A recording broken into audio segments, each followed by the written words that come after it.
con này này mày thả bài ở nhà mà đòn á lành tê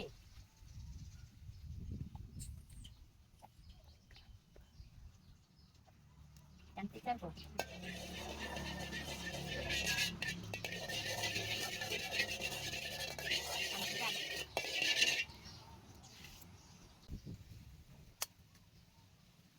cantik kan bu áo giá này này con này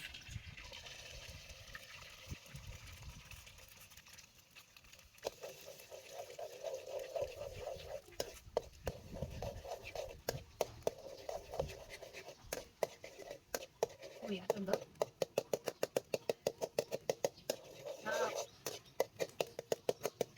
mười con tiền mười con tiền này bốc hơi cuốn mà thấy à mười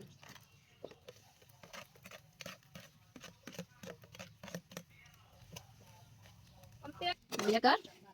tiết ăn này thấy ăn tháo này trộn lại này đấy đó tháo chăm cái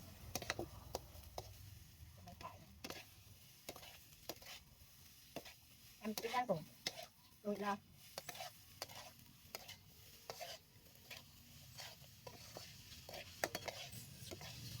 trộn mắt đi này xe nhá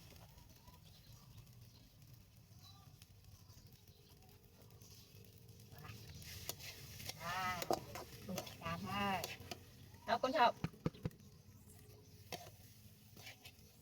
này ra này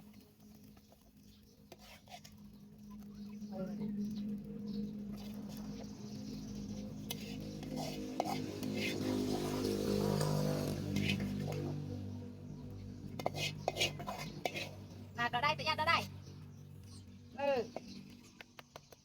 đứa này áo áo này con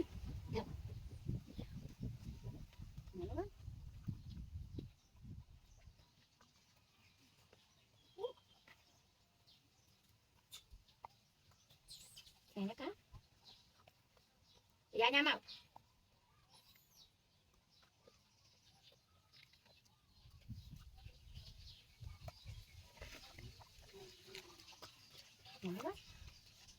ra nhằm ở lại admin vô bài từ vượt trò thì